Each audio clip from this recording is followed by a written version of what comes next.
here's how to connect Google AI Studio to Firebase.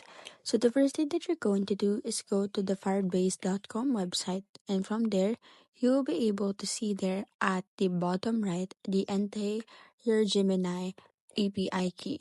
Now what you need to do is to enter your Gemini API key from the Google Labs. Now to do this, go to Google AI Studio. Now once you're already on the Google AI Studio, the next thing that you're going to do is get the API key from there. Now click on the Get API Key options.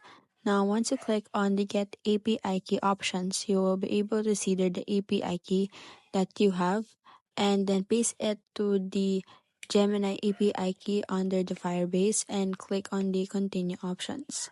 Now once you have already done that, you will be able to see there the publish. Now click on the publish so that you will successfully connect your Firebase to Google Labs AI.